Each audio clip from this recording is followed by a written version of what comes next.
Okay, hello everybody. So we have a special treat here tonight. Hi Carmen, nice to see you. Hi Dolores, very nice to see you. On Facebook and on YouTube also. Hi Lana Dell, great to see you. And Go Start, otherwise known as Steve. And Kay, hello to you. I'm very glad you're here. My guest for tonight is Madelyn Hoffman, Green Party candidate for governor of New Jersey. And I am extremely happy to have her here tonight. She's been an activist for a very, very long time for the Green Party, has run for a number of offices. She's also a teacher. She's a professor, and she teaches political science and American government.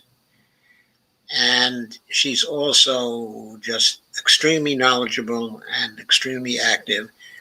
And I know you're going to love her.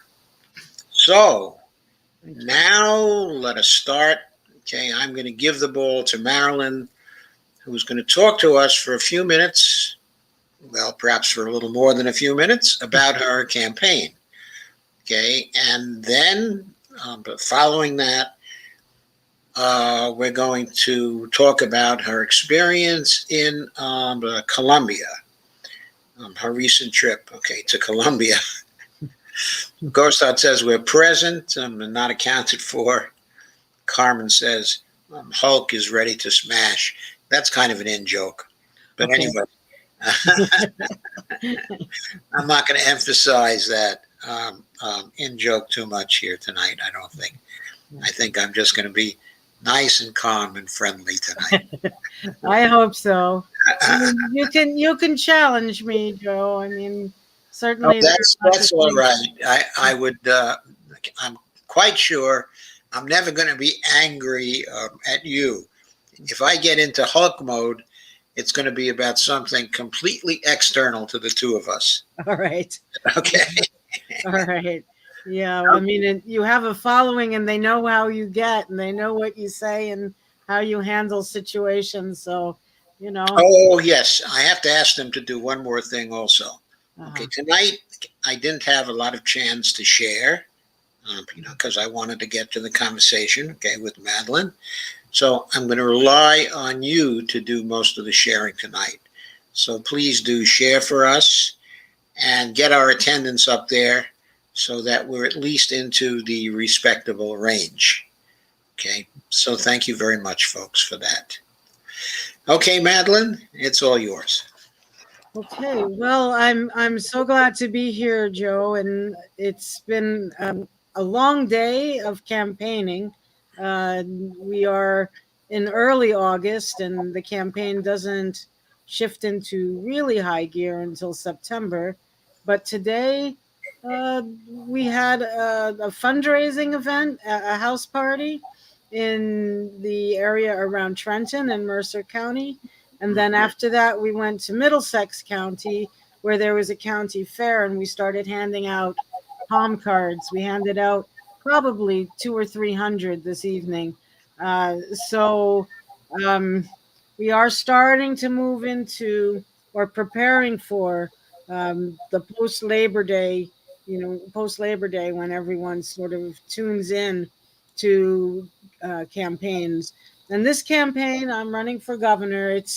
It's kind of closing a circle, because the first time I ran for office as a Green, I was Ralph Nader's vice presidential running mate in New Jersey in 1996. Yeah, and that inspired me so much that the next year, 1997, was the governor's race, and I went out on my own, and I ran for governor without Nader, of course. At that time in New Jersey, there was no lieutenant governor, so you ran on your own. There was no running mate. And I ran for office then, 1997. And since that time, I ran for U.S. Congress in 1998. And then I was working basically as the director of a nonprofit peace organization for 20 years. And you, as the director of a nonprofit, you really can't be partisan. You can't be involved in politics in that way. So for almost 20 years, nobody in the Green Party heard or saw or heard from me. Oh my God. I was working for peace, all around, from the middle of the state on up north. And then in 2017, my mom got sick, and I started to need a lot of time to be with her, and I decided to resign from the position of director of New Jersey Peace Action as of June of 2018.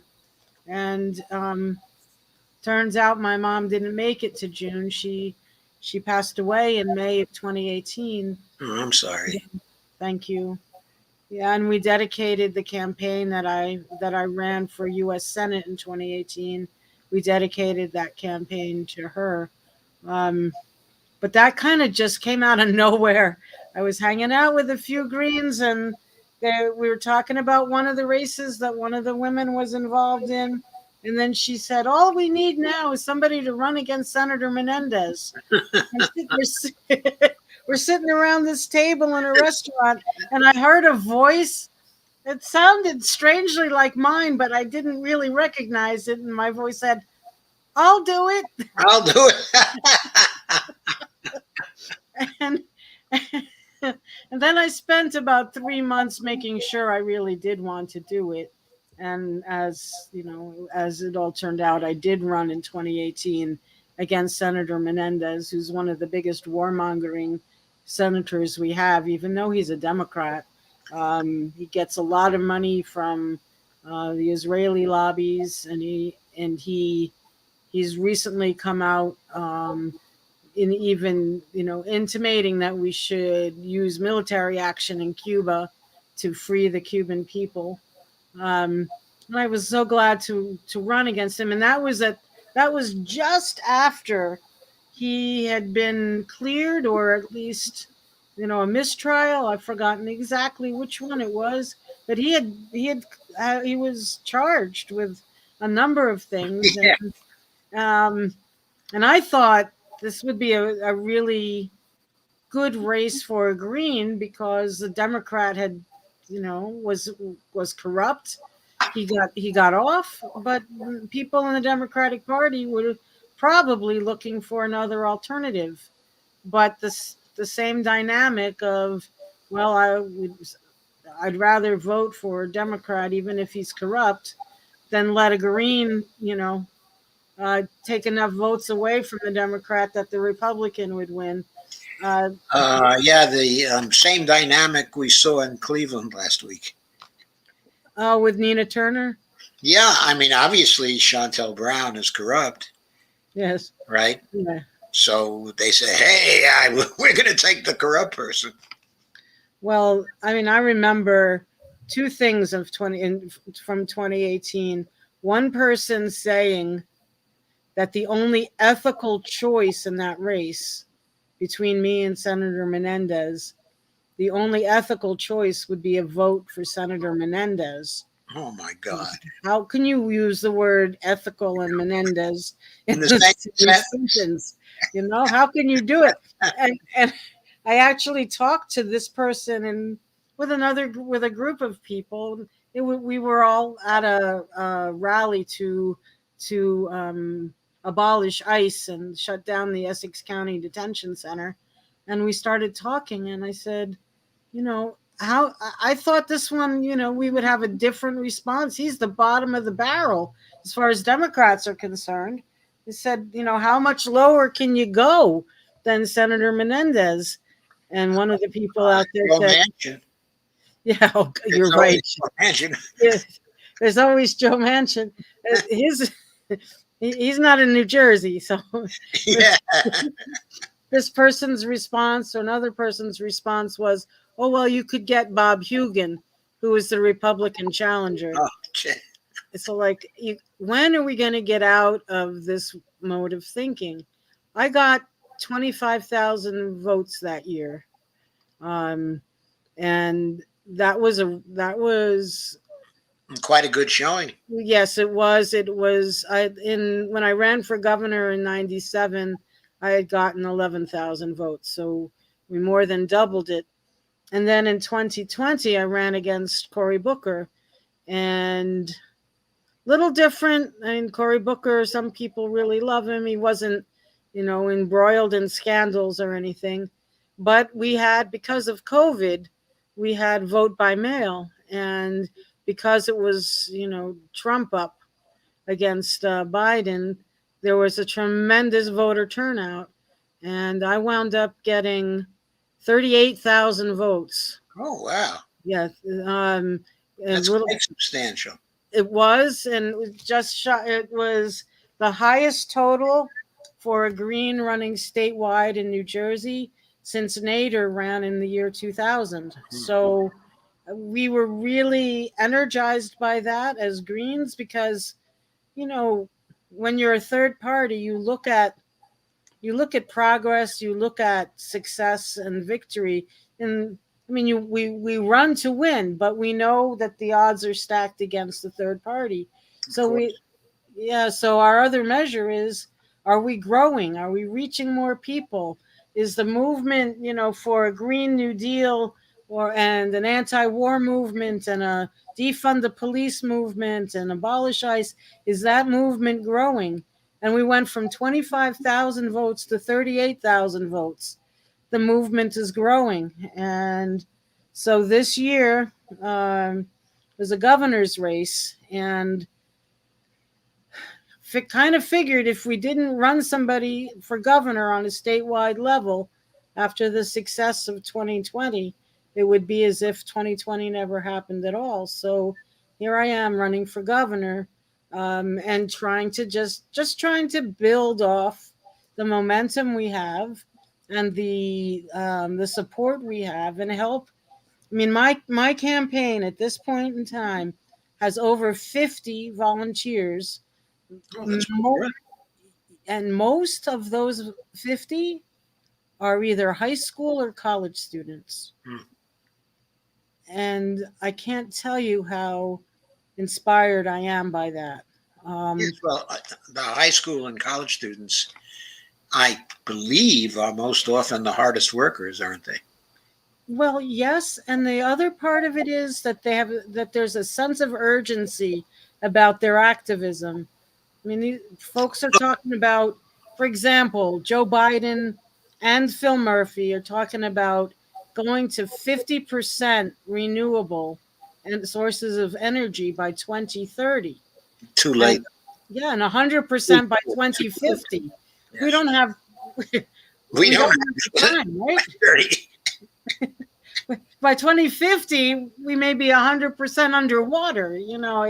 It's we don't have the time. And the high school and college students, it's, they're what, 16, 17, 18, 25, that age range. They want to have a future for themselves and their families. So their sense of urgency gets carried in and brought into the campaign.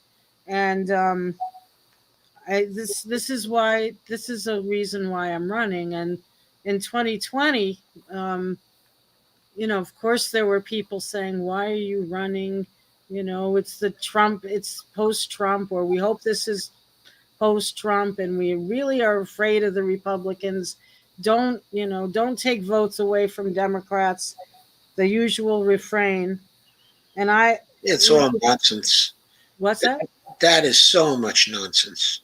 Yeah. It would be so easy for the Democrats to take back any votes that third parties get. All they have to do is act like Democrats are supposed to act. And they refuse to do that. No, and they refuse to do that, and promises made aren't being kept. What happened to the minimum wage increase? What happened to the cancellation of student debt? What happened to, Biden? The PRO Act. What's that? The PRO Act. What happened to the PRO Act? What happened to the PRO Act? But what happened to the Voting Rights Act? But what happened to the green parts of the infrastructure bill. Yeah, They were all cut out. they're all cut out. And There's nothing left, all to please Joe Manchin and Kirsten Sinema. oh, then and then look at all the money still in there for war and waging of war and the refusal to rejoin the Iran deal. To try one thing that Obama did that was moving us toward this diplomacy and not war. Right, and Biden promised to restore it. Yeah, he's not going to do it. He's not going to do it. And No. why won't he do it? I suppose it's the people that he has around him. Of course, it's him because he decided to put those people in positions of power in the first place. But if you put a whole bunch of people from BlackRock at the highest level of your administration, yeah, what do you expect? I mean, military-industrial complex all the way, financial sector all the way, Wall Street banks. Well, and the head of the Senate Armed Forces Committee, or Foreign Relations Committee, excuse me, is none other than Senator Menendez from here in New Jersey. And, Joe Biden can say, well, Senator Menendez isn't moving this, so we blame Senator Menendez. No, I mean, you can do it. You can go around Senator Menendez. We've pushed Senator Menendez. We're going to continue to push Senator Menendez. I may not run again after this gubernatorial election until 2024, if Menendez decides to run again. You can bet I'll be right there because he's so off base on the issue of the military-industrial complex and U.S. wars. But he's off base there, and of course he's totally off base when it comes to Cuba. He's just ridiculous, ridiculous. And you know what, Joe? Just criminal. I mean, it's pure criminality. And Phil Murphy, one of the candidates, one of the people he's running for re-election in the governor's governor race. of New Jersey now, yeah. Murphy just issued a statement of full support for Menendez, fully backing what Menendez said on Cuba. So the door is open for me to challenge Murphy on Cuba, to challenge Murphy on getting us off of fossil fuels. Halfway there by 2030, excuse me, that's not good enough. And he's still issuing permits to pipelines and power plants that might use, or he's considering a permit for a power plant that would use fracked gas. So, I mean, the Democrats, you're right, Joe. They may talk a good line, but if you look at their actions and you look what they're actually doing, it falls far short of what's needed.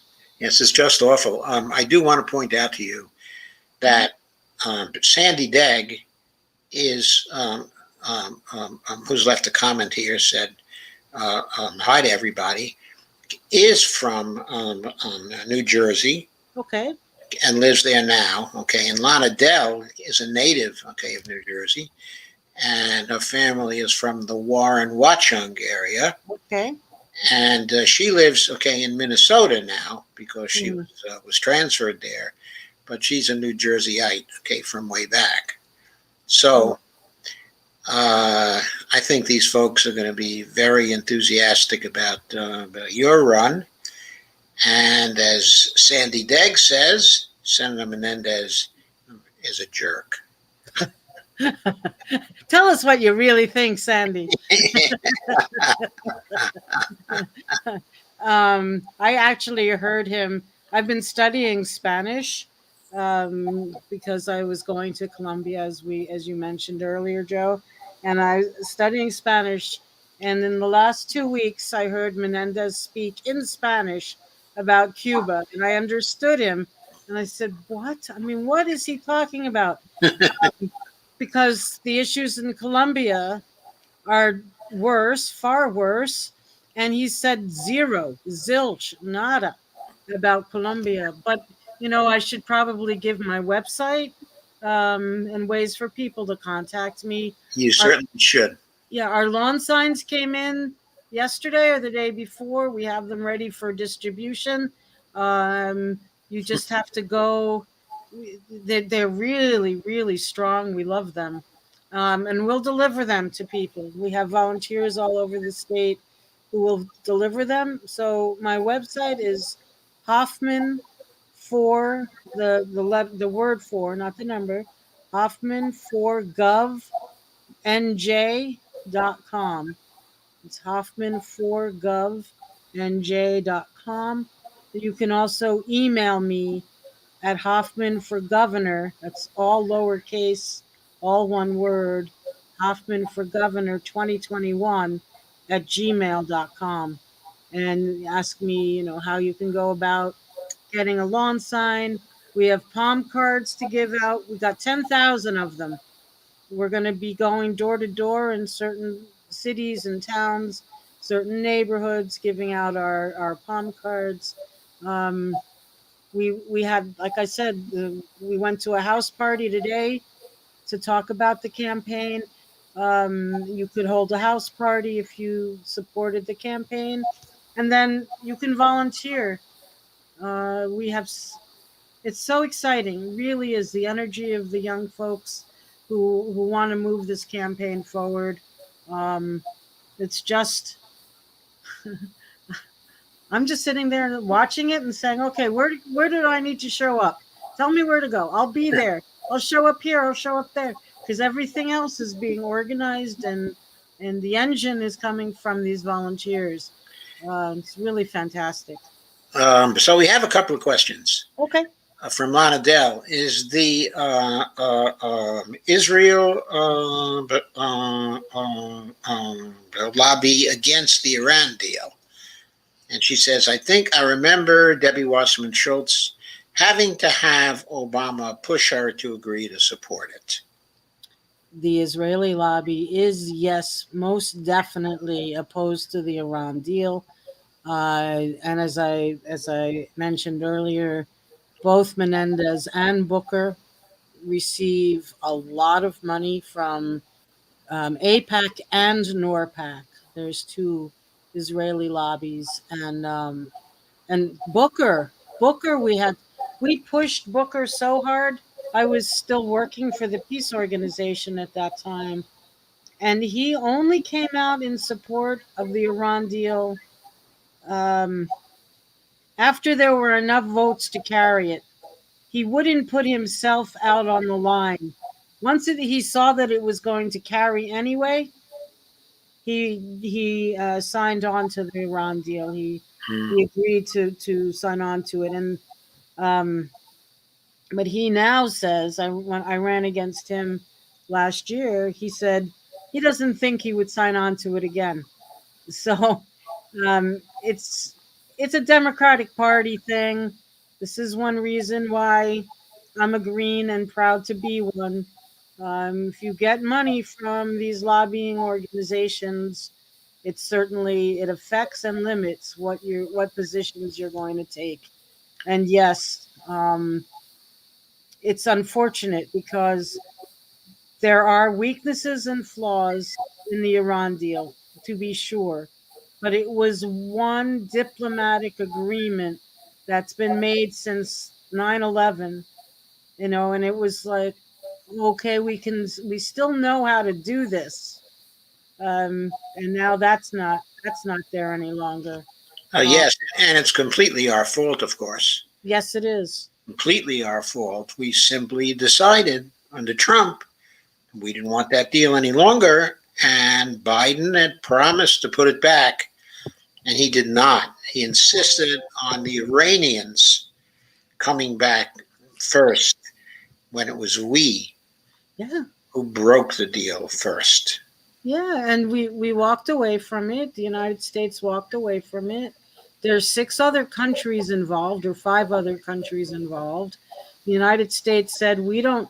Well, the United States doesn't feel like it owes any country any allegiance anymore. It's that deal was worked on for about 6 years, 4 years, sorry, with 6 countries, and finally it was agreed to, and Iran was following it.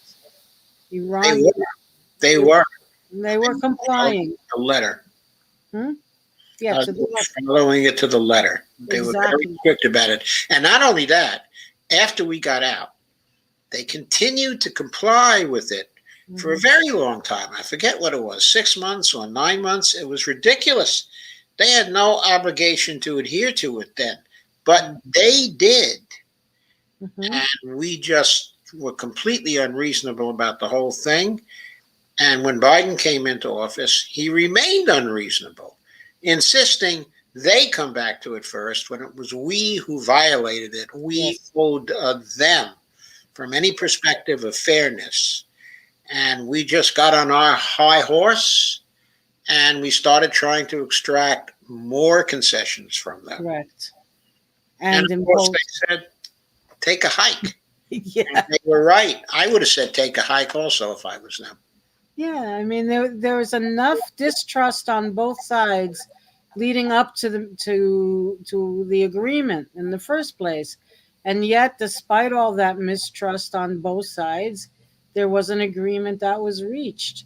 And despite all that mistrust, the Iranians complied. Um, we just I think the issue here is what the person raised, Lana, Israel's support or lack of support for the deal, and whatever Israel wants in the Middle East, Israel tends to get. Um, and I mean, I just moderated a panel on Wednesday night. On the issue of Palestine with people who had just been there. I was on the West Bank in 2013 while I was still working for the peace organization. And I thought I knew what was going on in Israel. In Palestine. I considered myself, as someone who was informed and educated on the subject. And after 3 days there, I realized that as a director of a peace organization, as a U.S. taxpayer, and also as a person whose background is Jewish, I'm Jewish. I fell down on all 3 counts and did not do what needed to be done to keep the situation from continuing to get worse. And so, I mean, I have for years, I would say, well, I would give the Israeli government, the benefit of the doubt. Oh, it can't be that bad. Well, yeah, I mean, the Jews suffered in World War II, and so I would give Israel the benefit of the doubt. And when I was there, I said, why did I do that? How did I do that for so long? What you saw was fascism. Hmm. And a deeply ingrained apartheid that even those of us in the know, if you're not there, if you don't see it in front of your eyes, you can't imagine that it would be that bad. But it is really deep and broad, and yeah, it's a slow and maybe not so slow attempt at genocide and or ethnic cleansing, whichever way you want to put it. It's And one. just horrific. It is horrific. Mhm, It is so anti-Jewish. It is mhm, just incredible. For an American Jew, okay, which I am as well, okay. it is just,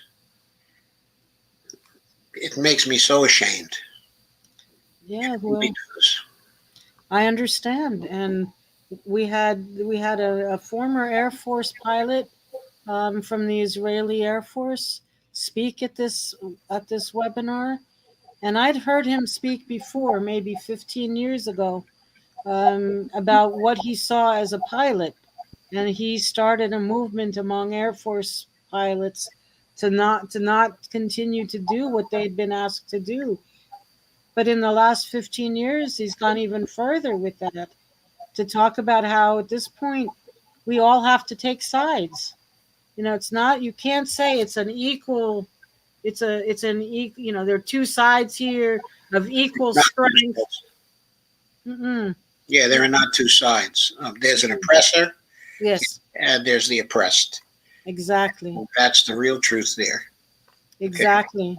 And And where Israel started turning, I think, where it started to go bad, mm, was under Golda Meir.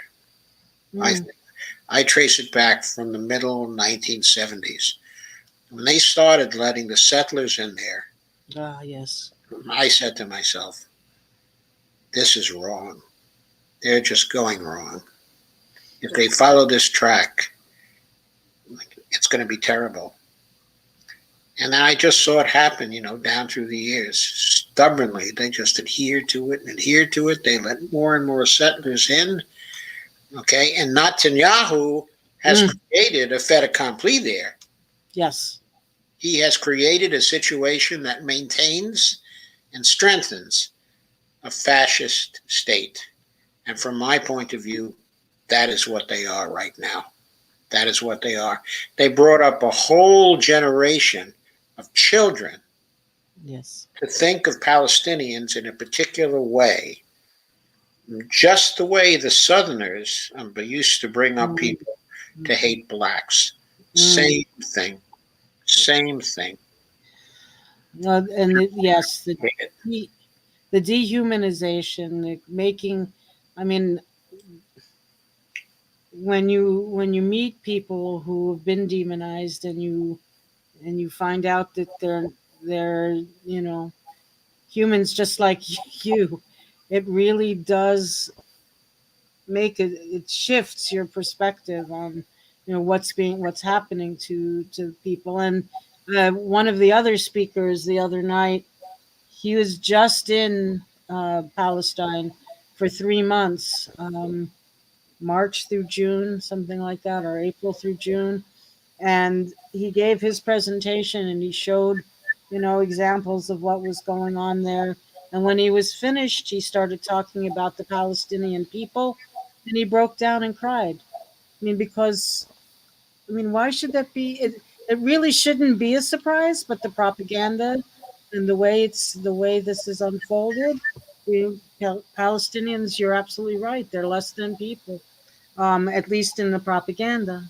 But this Israeli lobby is driving our policy in the Middle East. It's driving our policy in South Asia. I mean, look what's happening in Yemen too. Um, Right. And it's affecting our domestic area too, because after all, without the Israeli lobby, who would have won by the election in the Ohio 11th? It was the Israeli lobby that put right. Chantel Brown over the top. That's So right. now we have another establishment person who's going to be slow on the Green New Deal and is going to be opposed to Medicare for all because the Israeli lobby spent a huge amount of money in the last weeks of that campaign. That's That correct. wasn't the only factor, okay, in the loss, but it was one of the factors in the loss. Yes. And it had to do with the way the Israelis look at what could possibly happen if someone standing up for human rights gets into the Congress. That's what that was about. Yeah. So Jim Locke asked a question, Okay. personal question, and he asked you, how did the establishment attack you personally? When during He's probably talking about the 2020 campaign. yeah. Well, Right. the way that this goes, it's they don't attack me personally necessarily. They attack the Greens, and now I got into a back and forth with one of the reporters, a reporter from a publication called the New Jersey Globe. And some of you may know this name. I know it all too well now. The name is David Wildstein.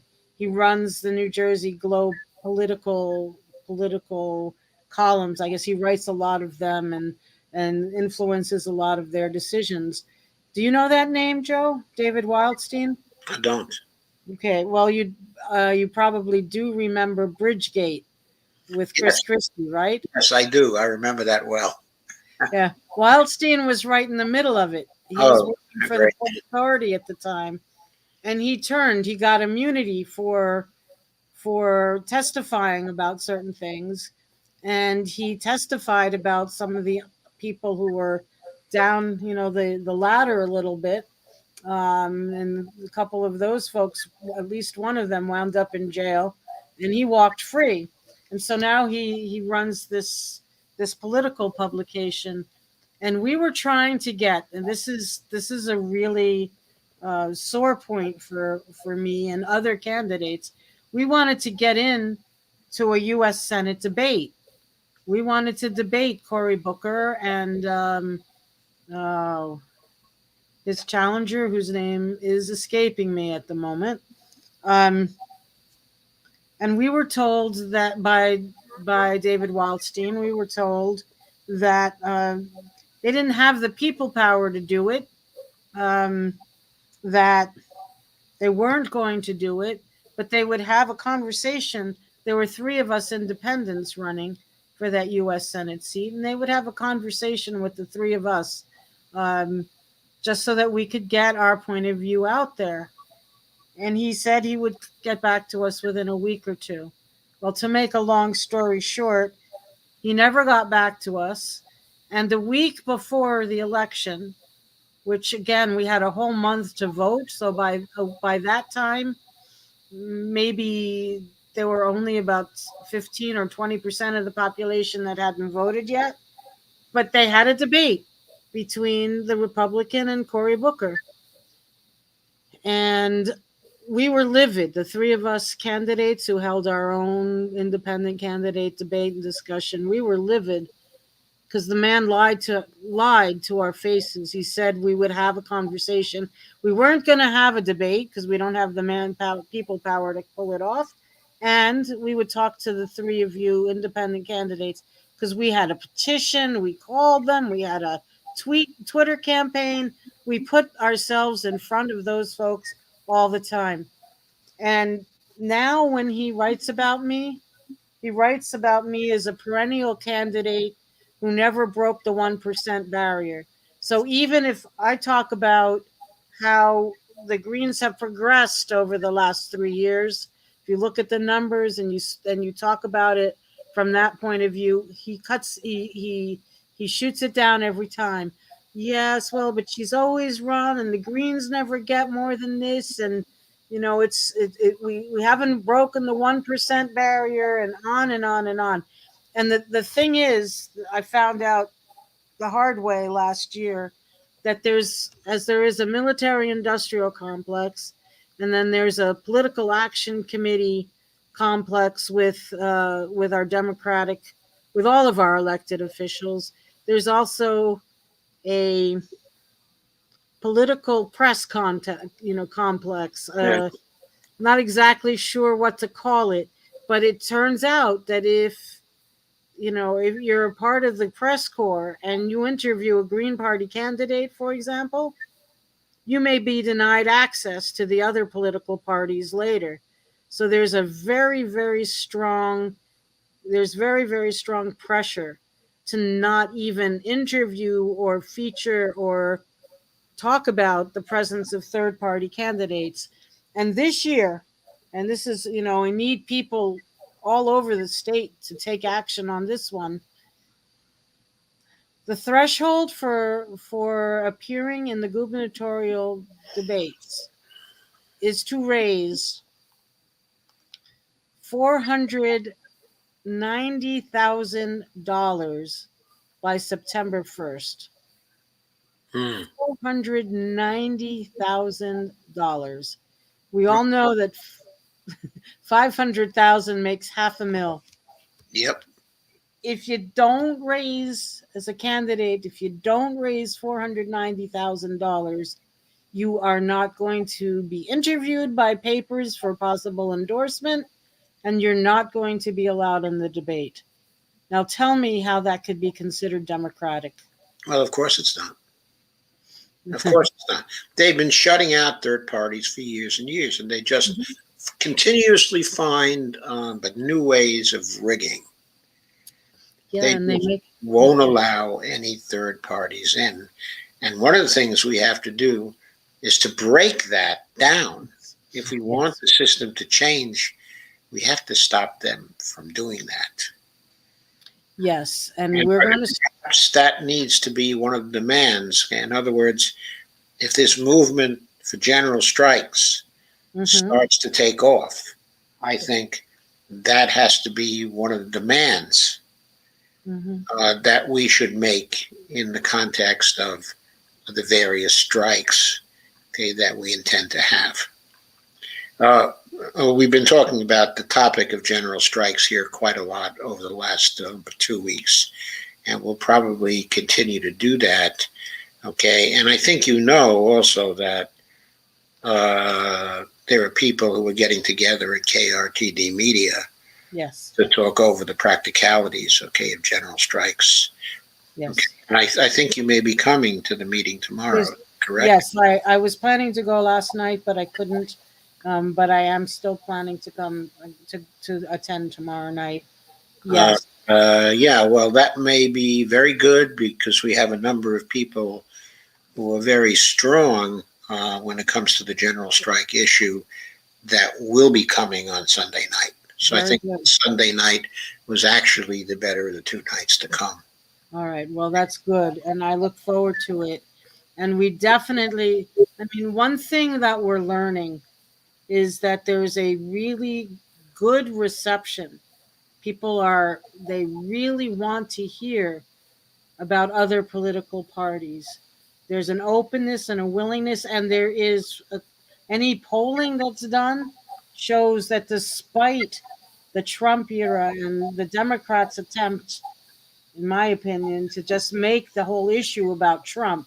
And of course, I'm not giving Trump a pass. Of Things course. about Trump I don't like, but if you make the issue only about Trump, then you're making the issue only about the Republicans, and you're making it okay. We've Democrats. We can't allow a Republican to win, but the Democrats aren't, like you said earlier in this conversation, Joe.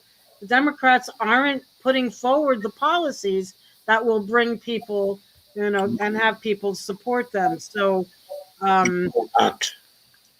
people are ready for something different. It's just that the fear mongering of the Democrats, it's really. I remember, being critical of Biden and being attacked by other Democrats. I wasn't being critical of Biden to be critical. I was being critical of Biden because Because he you didn't. deserved it. Yeah, exactly.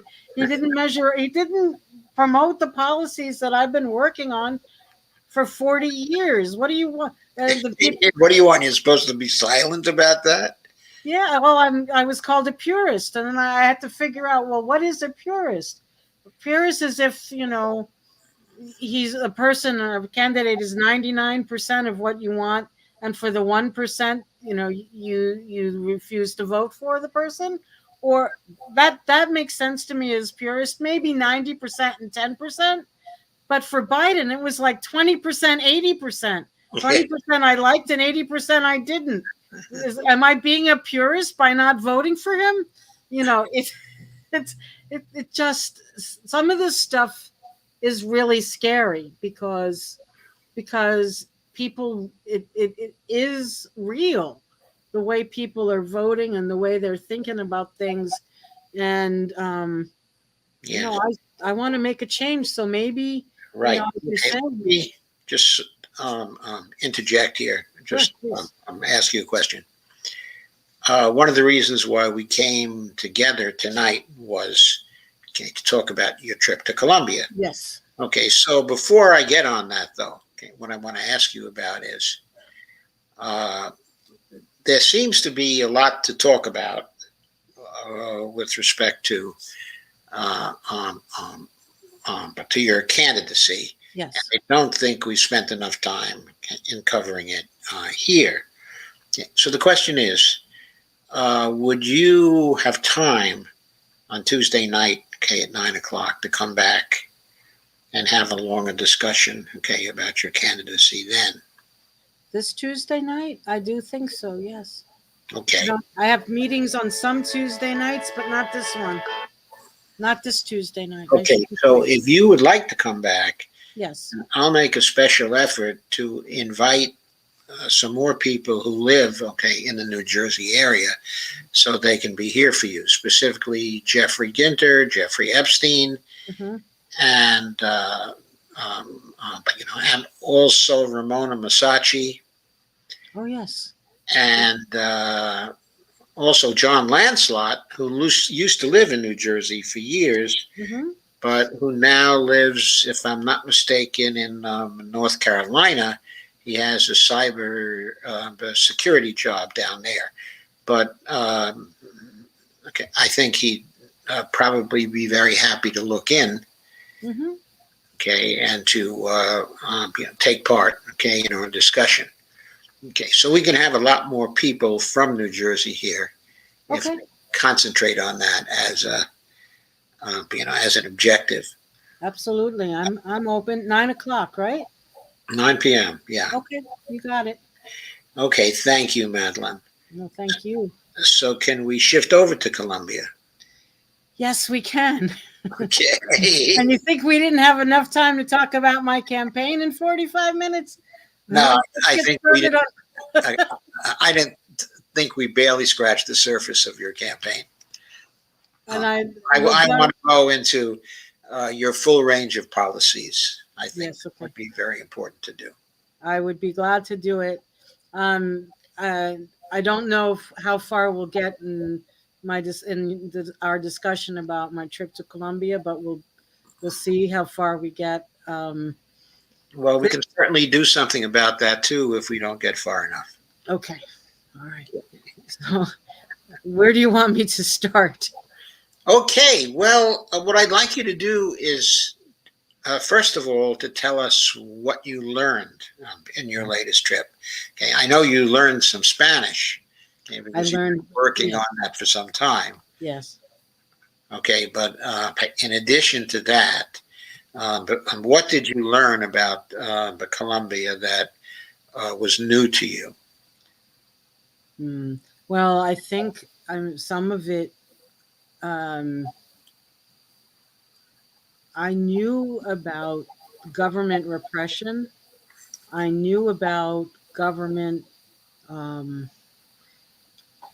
the social leaders being assassinated and killed, For especially years. since the peace accords, so-called peace accords, were signed in 2016.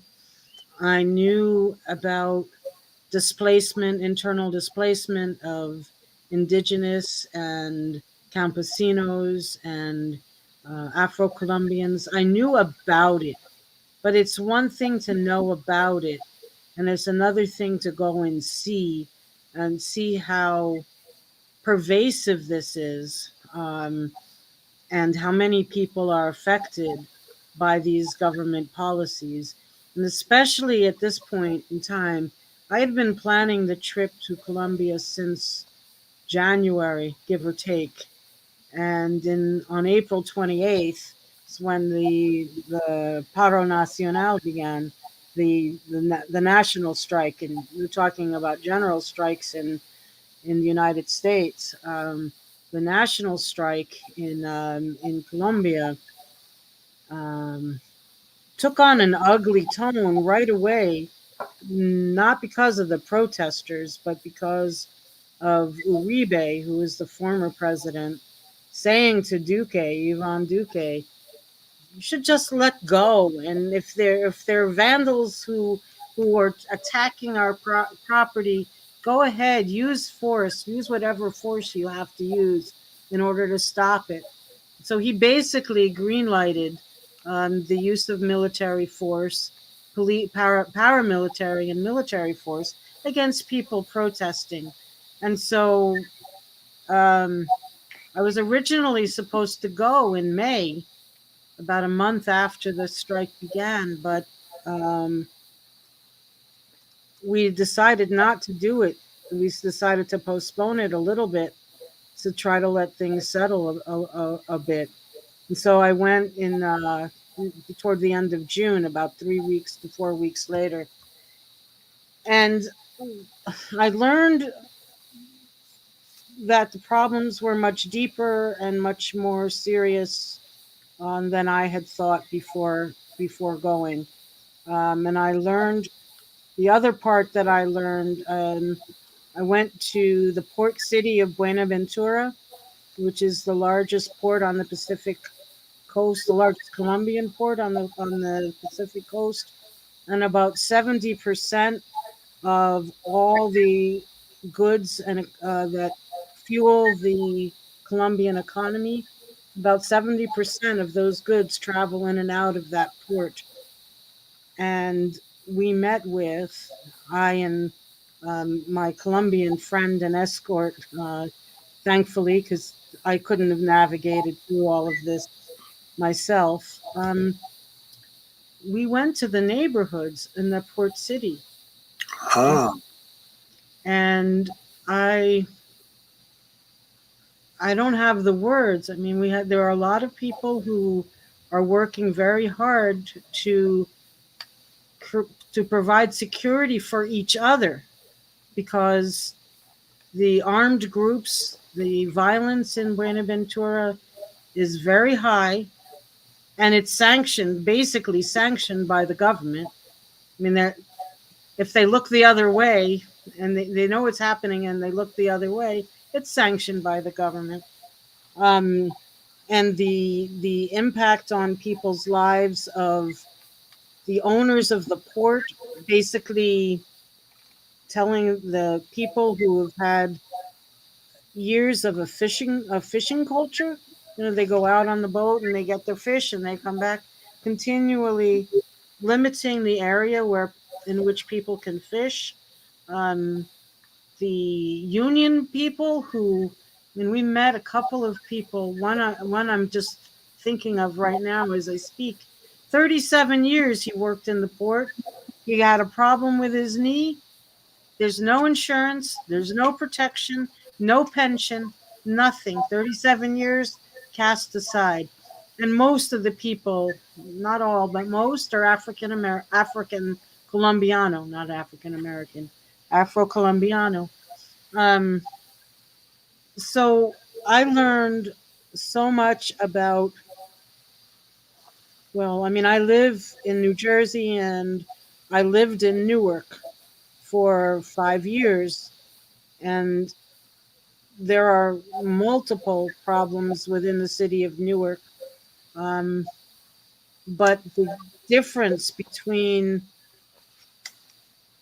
how to put it, it's hard to explain in words. It's easier to explain with photographs. But the contrast between the richness of all the commerce that runs through there and the poverty of the people and that who live right around it.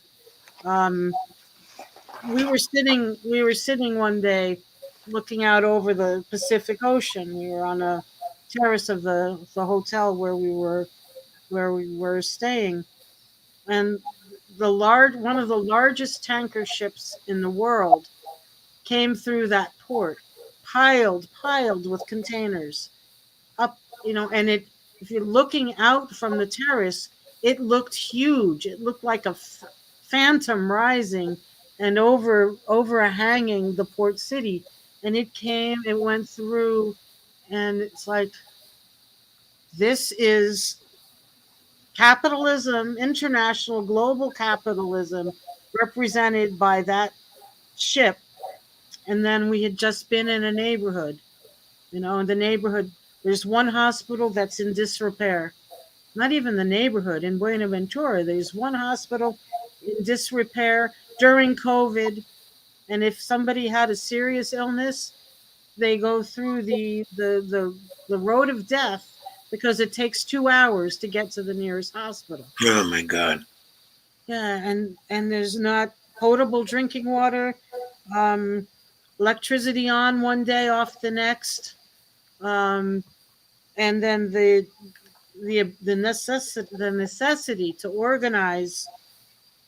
And I still don't completely understand how they did it because it was in Spanish and I was not getting all the nuances of it.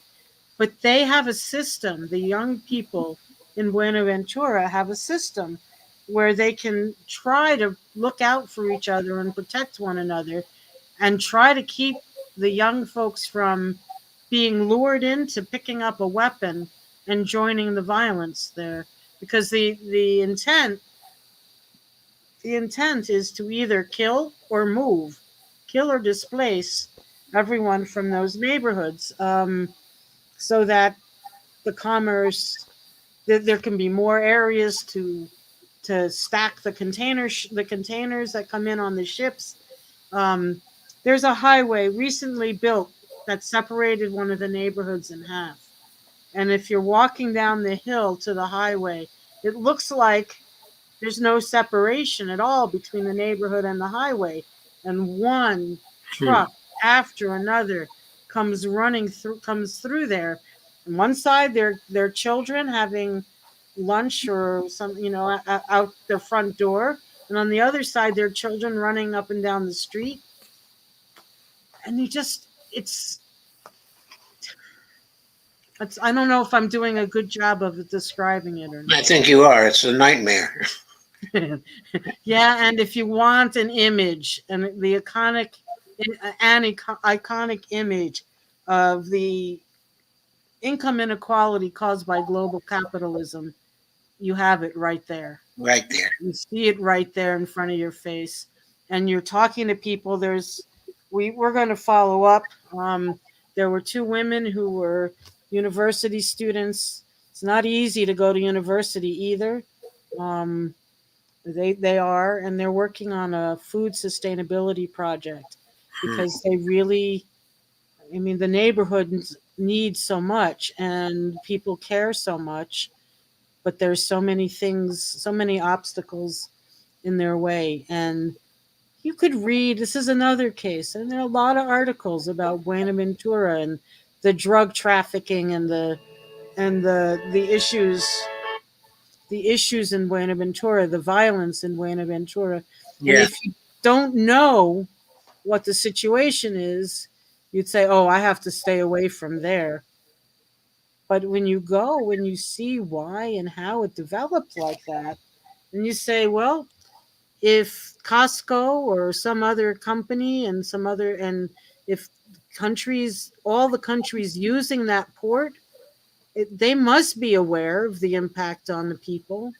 They should all have responsibility of some sort, be held to account. They're profiting greatly from being able to use that port. Why are the people so impoverished? Why are the living conditions so bad? Why is the violence continuing?" And the one person we traveled with within Buenaventura, he's a young man, 24 or 25. He's a poet and rapper. Um, he gets driven around by police escort because he's been in fear of his life for the last at least 5 years. Um, so the situation is really, really tough. Um, but the people are really, really strong. And I mean, one whole neighborhood met with a person from this particular neighborhood. We for about an hour and a half. Their whole neighborhood had been on the coast, Pacific coast, and it was a neighborhood who survived based on fishing and had a culture based on fishing. Um, the entire neighborhood was moved Hmm. from that location along the water. The entire neighborhood was moved to a location inland, literally cutting people off from the culture that had sustained them for many years. I mean, they at least had a place to stay, but if I mean it was just awful. So, so when the goods actually land there, Yes. where do they go to from that point, okay, of disembarkation?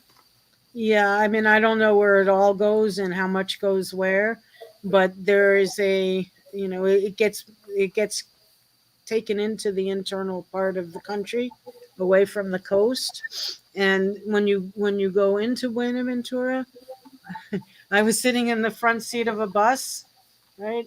And it was, winding this way, winding that way. The road is very dangerous. Yeah, it's dangerous and not easily accessible.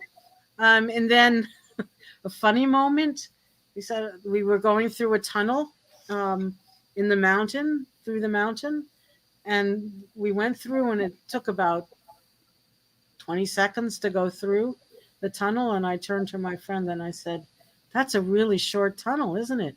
And he said, "Well, there are 13 of them." No. So, some of them 20 seconds, some of them 2 minutes, but there's 13 because of the necessity, the way the road goes. Um, Right. so, Each one you go through, you hold your breath. well, yeah, I mean, and there's 13 in one direction, and I think the other direction there are fewer than 13. But all I know is that it's 70% of the Colombian economy travels through there. And Oh, yeah, that's a lot. That's a lot. that is Um, a lot. and I have to verify. I believe I was told that Costco is one of the companies that uses the port. I want to verify all the companies and all the countries that use the port, because Has Costco got stores in Colombia? I don't recall seeing them. This is why I need to verify. But one of the port First thought workers. would be, what is Costco doing in Colombia? You just wonder. Yes, well, I mean, yeah, and I don't know. Again, I don't know a whole lot about some of these companies. Maybe they may. Well, one of the things, and this doesn't relate to Costco, but it is a dynamic. Um, things are Products are being imported into Colombia that Colombians manufacture or grow themselves. Hmm. So that's another part of this equation that's off. Because why, if you're producing these goods within Colombia, why do you need to export them? And so what's happening with the government's assistance, is that the imports are taking precedence over what their own people are producing. And that's adding to the difficulties, the economic difficulties in land. Um, and so, I mean, our project, the reason we were there was to look at something that a colleague and friend of mine wanted to look at for her academic work, and that's a green supply chain. What is a real green supply chain? In other words, is it green um, is it enough to limit the amount of pollution that comes from the manufacture or growing of one product, when that growing that product it's strangling other products that the people of Colombia rely on. I mean, we were looking primarily at indigenous communities, Afro-Colombian communities, Yes. which is why the port, and campesinos who grow food on on the sides of mountains and Yes. hills, and how are multinational corporations threatening that, not threatening the environment, the water, the air, the soil, the territory, but also the way of life. And how difficult or easy is it? And usually the answer is difficult for the people who are growing that food or making those artisanal products. How difficult is it for them to sell those products and survive on what they grow? And Yeah. if Is that one of the quinoa exporting areas? I don't know, I'm not sure. They do some Colombians do grow rice. They don't know about quinoa. I can check on that. I should look into that. Yeah, that's kind of Um, an interesting question because it's become so popular here. mhm. Okay, and we don't think about the conditions of export, conditions of growth, cultural impact.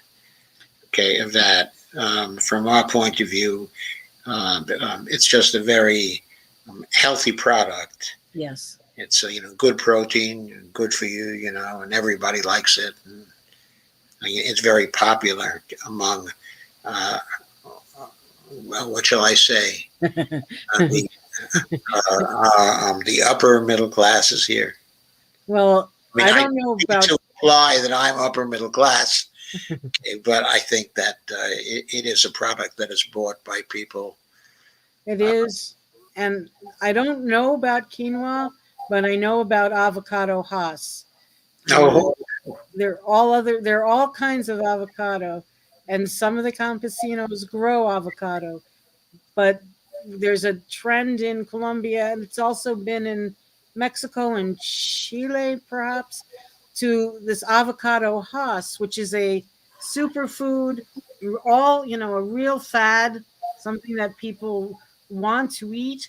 But in order to grow it, you have to set aside land only for the avocado Hass.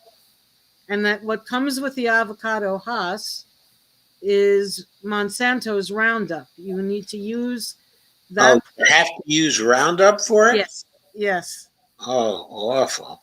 That's yeah, and so not only are you substituting for a wide variety of crops, you're substituting one crop, but you're also and that has its own impact on the soil and such.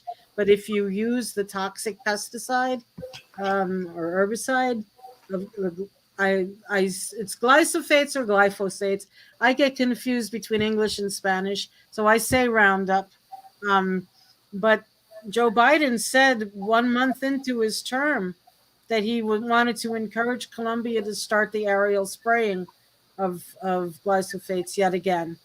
And if that happens, I mean, one of an environmental activist held one of the avocado hass in front of held it up so I could see, and he said, "This avocado is 95% water."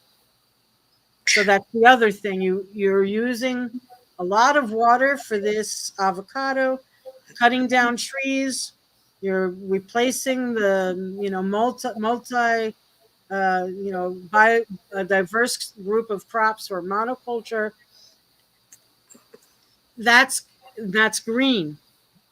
It's green because avocado is a superfood, um, but it's not green. And you're absolutely right, Joe. I would have to look into quinoa, but what you said about quinoa is exactly what's going on with avocado with hass. avocados. Yeah. Hmm.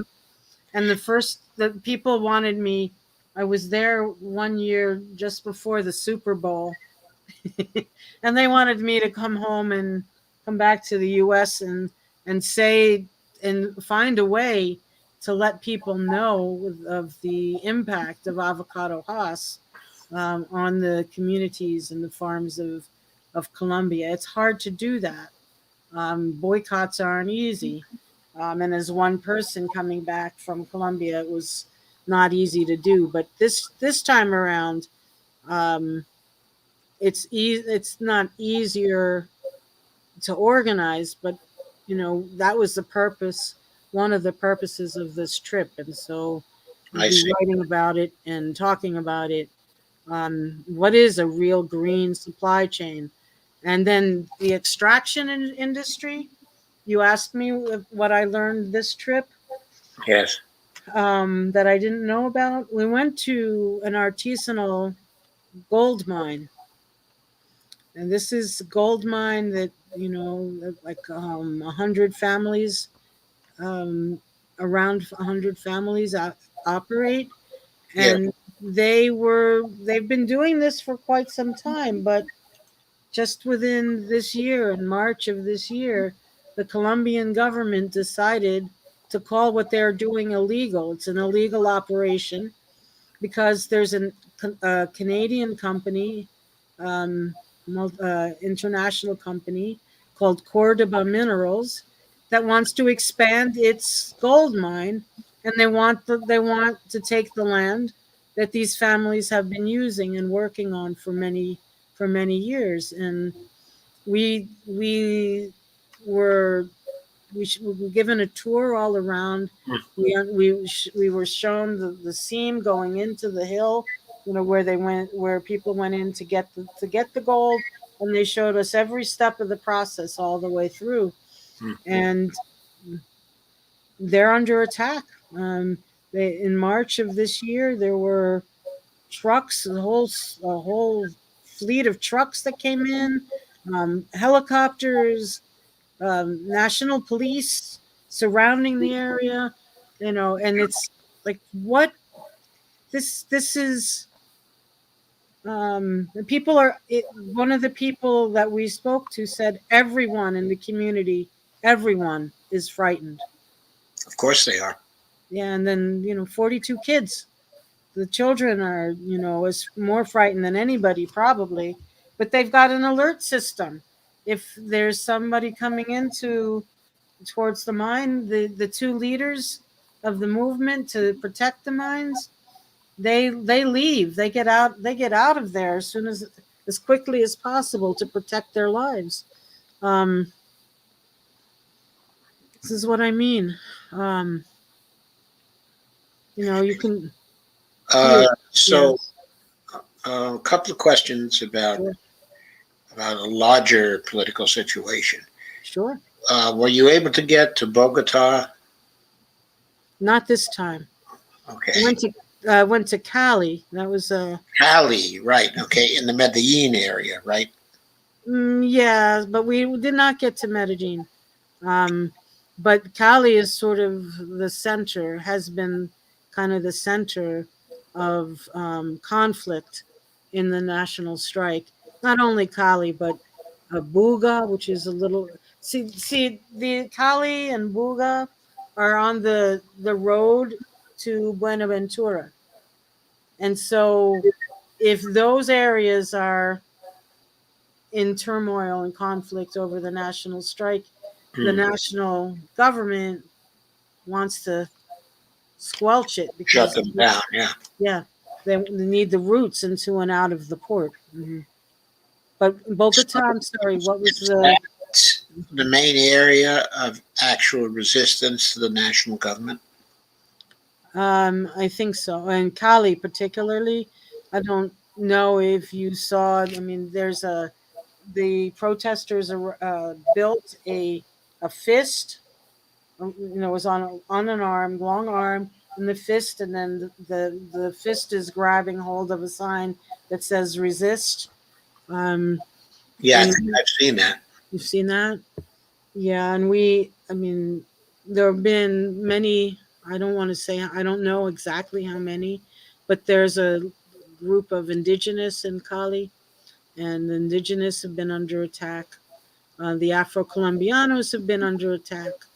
And in the square where that fist is, there's also a library. And just before just not the same day, but a few days prior to our being there, um, the library was burned. Oh, wonderful. Yeah, because I mean, it was a space. It was a space for protesters and others, an educational space to talk about how to resist, why it was necessary to resist. The good news about that, if you could call it good news, is that people had started to bring more books to the area, and there were stacks of books that were going to be used to replace the books that had been burned. So, but um, I don't know if that's where your question was going. Not quite there, but I was just wondering about the general situation of the strength of the government compared to the resistance there.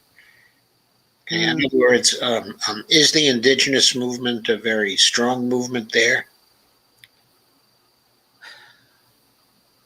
You know, the way I can answer this question is that at the height of the strike, I had graphics sent to me that said about 80% of the people in the country who were polled about this supported the strike. And 80%, about the same percentage, were disapproved of how Ivan Duque was handling it. So that's where the sentiment of the people lies. There was a strong movement. A lot of the youth put themselves on what they call the first line, primera línea. And from everything that people said about that, usually you'll say, well, the youth don't see themselves as having a future, and they'll put themselves on the line and confront the military right there and the police right there. So if you said they don't have a future, usually somebody would say, but they don't even have a present. I mean, the current situation, the level of hunger, the level of unemployment, the displacement, the level of violence, it's it's very high and intolerable. And so if we ever, like, we're talking about a general strike in the United States, if we ever got 80% of the people behind something in this country, it would be amazing, right? In Colombia, there's that kind of support for the kinds of actions that were taking place. At the same time, COVID is running wildly through some parts of Colombia, Yes. or the government is using that to get people to stay home, and asking people not to protest because the danger of spreading COVID. So while the people support the actions, the government still has the power Sure. to shut it down, to cast confusion about it. Um, and it's really hard, even though 80% supported the strike. It's one thing to protest, then what to organize a different society, a new way of doing things is harder to do. Um, not that it can't be done, not that it can't be done, but I'm not sure. The strike continues. The strike continues, but I'm not sure what how much power it has now. And there are elections for president coming up next year. How long has the strike been continuing now? It started on the 28th of April of this year. So Wow. 28th of April, it's 3 months, April to May to June to July, more than 3 months at this point. Have they been able to shut the economy down? They, there was an effort to do that, um, with blockades and other things. I don't think it lasted for a while. Um, it isn't the first time, say, in a place like Buenaventura, where there was shutting the economy down, but it didn't last. I don't think it's continuing at this point. Um, and I'm not sure exactly where it is, where it stands right now. Um, but I know there are people continuing to organize. Oh, Joe, are you there? Frozen. There you go. There you I go. think we both got frozen for a minute. Yeah, Cut we're off. back. We're back. Oh, frozen again. That was okay. So you were saying that you don't know how. Uh, uh, okay, so you were saying that you don't know whether the strike is still going on at this point. Well, I know it is, but I know that there's confusion cast about it, and so when that happens, like the people who are resisting don't really know exactly what to do. There is a lot of resistance. Say, there are groups in another part of Colombia that are resisting fracking, for example. A lot of activism in the country. The exact trajectory of the national strike now, not sure, but we have a meeting coming up. We've been trying to. We had one meeting between Greens youth, young Greens in New Jersey, and young people and young Greens in Colombia, and we're trying to get a follow-up meeting together because international solidarity will help, and it's the issues are many of the issues overlap and are the same. But so the obvious question is, how is the solidarity between the Colombian movements in surrounding nations? Now, the pink tide, is rising again in Yes, South America. yes, We see that, in Bolivia, Peru, Chile. mhm, Of course, it's still, in Venezuela. They yes, still survive there. And Brazil looks like it's beginning to turn around now.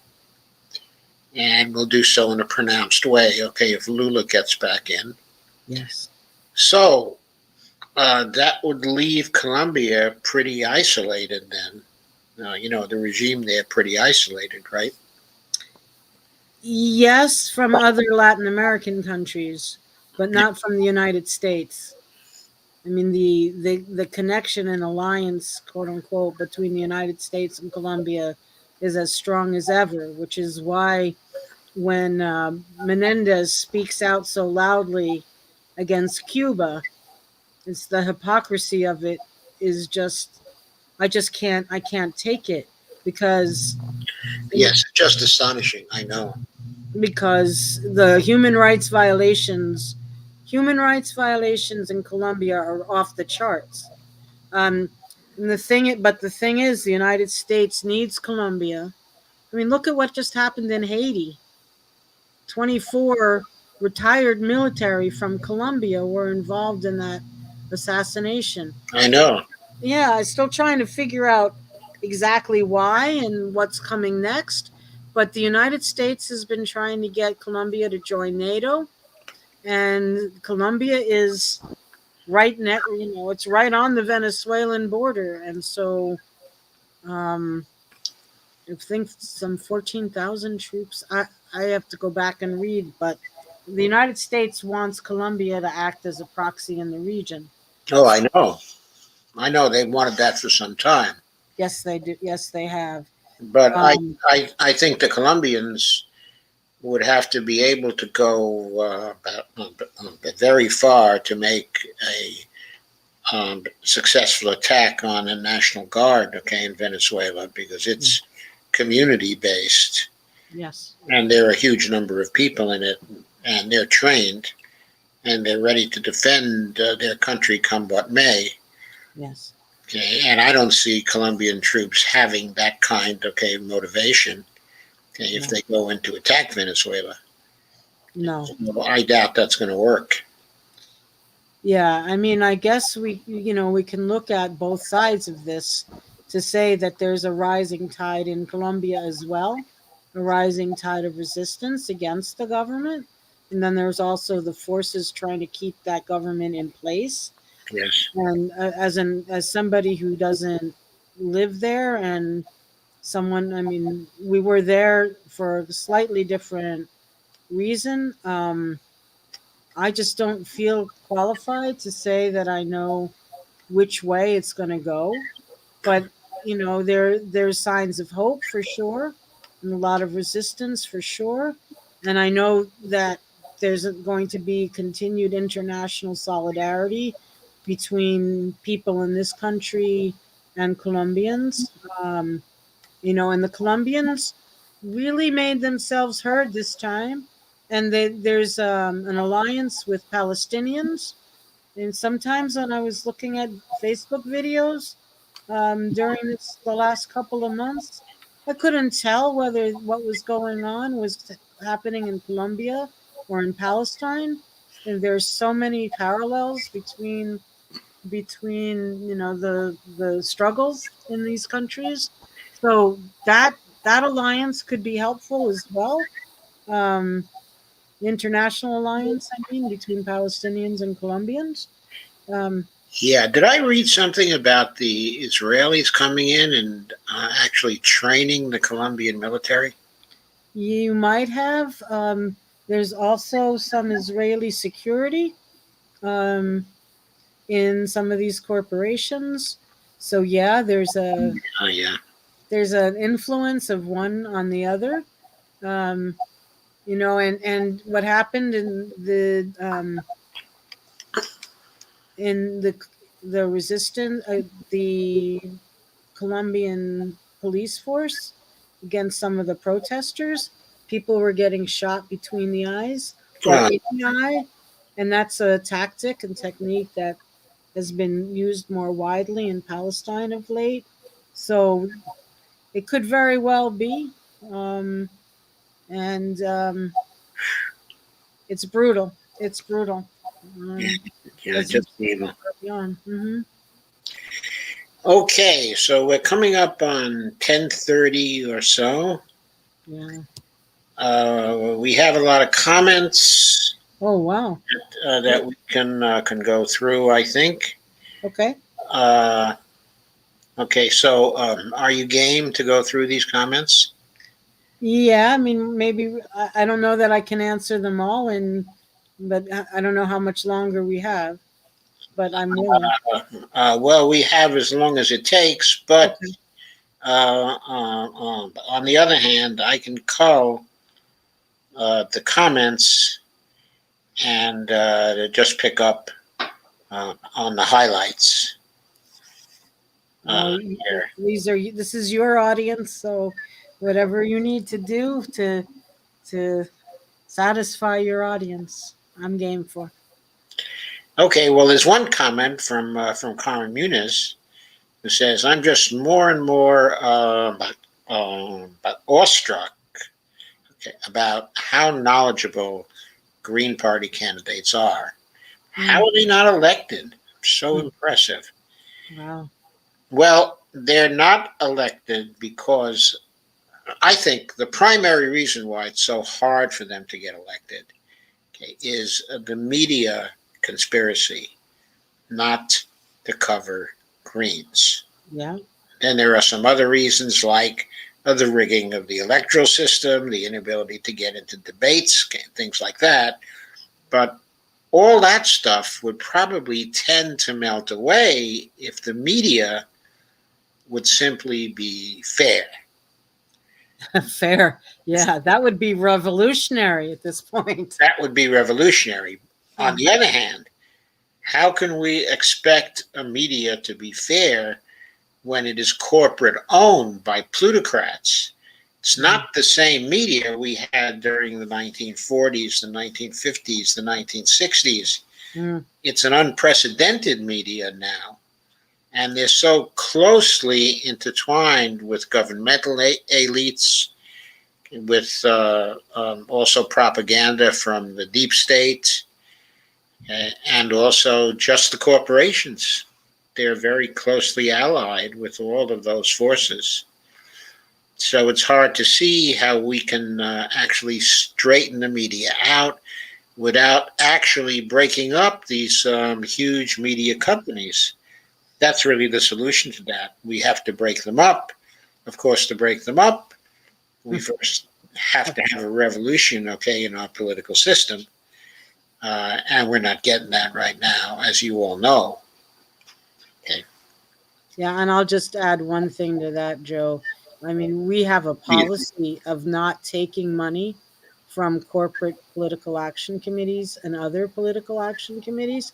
So if we have to raise $490,000 to be in a debate, and if that's that's the measuring stick to get into a debate, our voices, we're being left out. But I thought when I first did something like this that would be newsworthy in and of itself. Here's a political party that won't take that money, so cover us, please. We have a different way of approaching things. I would always get the first question I'd get. Well, you're not going to win, so why are you running? And it's just kind of prejudice. Prejudice is the audience, right? Yeah, I know. It's the question they always ask. So, not about our policy, not why we don't take money, not what we want to do, but if you're not going to win, why are you running?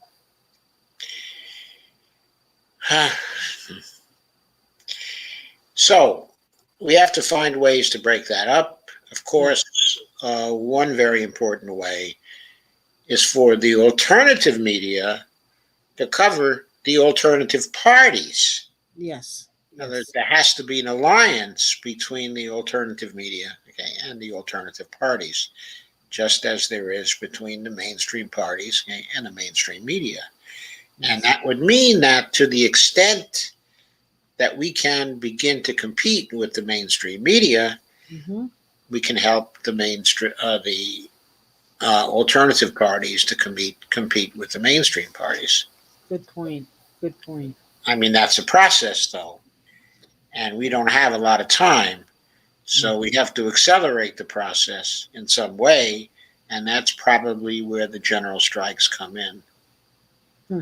Probably where the general strikes come in. So Carmen says, so Israel became the persecutors, oppressors they were liberated from. Uber Stockholm Syndrome. I don't know if the connection is as but direct as that. The Israelis didn't used to be this way during the 40s, 50s, and 60s. It seemed to me they were not so anti-Arab then. And I'm not sure what changed that over time. Instead of a new generation, okay, in Israel, changing things, okay, in a more liberal direction or leftist direction, they seem to go the other way. The fear of the Palestinians is absolutely irrational, given the reality of the situation on the ground. Yes, it's almost mythical, and it's totally unjustified. Yeah, I mean, the United States gives $3.1 billion of military aid every year. It is truly, David Goliath, or this way, Goliath David. And there's nothing. I mean, the Israelis criticize the use of slingshots and throwing of stones. And then the Israelis criticized the boycott, divest, and sanction movement. So everything is conflated. Anything that the Palestinians do to resist, try to do to resist, is branded anti-Semitism, and it feeds into World War II. What happened during World War II, and end of discussion, end of resistance. It's a. I was there for 3 days on the West Bank, just 3 days, and it still lives inside of me here. The feelings that I had working or talking to Palestinians and following them through their day, and all the checkpoints and all the things I could do that they couldn't do. It's it's something that it's hard to imagine if you don't live it. And the media is also a party to that too, Joe. I mean, it's not telling us the real story. Oh, I know. It's just awful that way. Okay, and also the United Nations. It's just been living with this situation for decades, decades, and they get more and more silent about it, and more willing to tolerate it.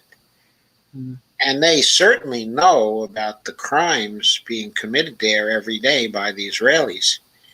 And they're looking the other way. They're doing nothing about it, okay, at this point. It's apparently the case, everyone is so afraid of the United States, they won't take any risks. We are the bully of the world.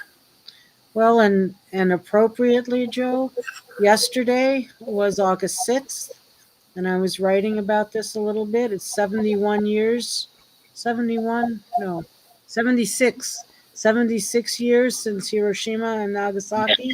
Yes. And I was remembering the movie Fog of War and Robert McNamara's statement in the movie Fog of War that if the reason that nothing happened after the United States dropped the atomic bombs on Hiroshima and Nagasaki, even though, I mean, he considered those both to be war crimes, but the United States won, was part of the winning side in World War II. And I wrote, and I really, I want to think about it some more. What would have happened had the United States been held accountable for that war crime in 1945? Would it have changed all the rest of how things have unfolded, where the United States and Israel, for example, are not held accountable for what they do? You know, it's something was set in motion then that continues today. And I don't know. I mean, how do we change that dynamic so that people are held account, countries are held accountable for what they've done, even if they wound up quote unquote winning the war? I think at that point there was no way to hold us accountable because it wasn't just that we were on the winning side, but we were the only very large nation to come out of the war whole, essentially relatively undamaged and immensely powerful. Okay, the Soviet Union had a lot, okay, of rebuilding to do. A tremendously large number of people killed in the Second World War, okay, on their side. Yes, indeed. The burdens they bore there were incredible. You're correct. Just incredible. And they were in no condition to go to war again. Stalin, of course, would have been crazy enough to send them to war again if it had been truly necessary. But I think even he was very reluctant to do it at that time because they had lost so many people. 26 million. Yeah. 26 million. I think every family, you know, was affected by it. How could you not? And then world events were set in motion in a different direction because immediately after World War II, the United States turned on Russia, the Soviet Union at that time. Yes. And instead of being an ally that helped defeat the Nazis in World War II, they were then became our enemy. Yeah, they were suddenly, okay, an enemy, and that affected the world politics. Yes. We're still seeing the effects of it. Yes, right now, we've become addicted to Cold War, That's and right. now that we no longer have the Soviets as the chief enemy in the Cold War, we have to manufacture the Chinese as the major enemy, okay, in a new Cold War, so we can keep the military-industrial complex going. Comment from Sandy Degg, who says, I voted for Ms. Hoffman. I wish she had won. Thank you, Sandra. I do too. I do too. So do I, as a matter of fact. Case says, Cory Booker is bought and paid for too, yes. Yes, indeed. Jim Locke says, I only vote third party now. He says, FK blue tinted MAGA. And then he thanks me for forwarding his question earlier to you. What's FK blue tinted MAGA? Or, oh, I get it. I think I get it. Okay. Yeah. Yes, he was being relatively polite. Yes, I think I get it.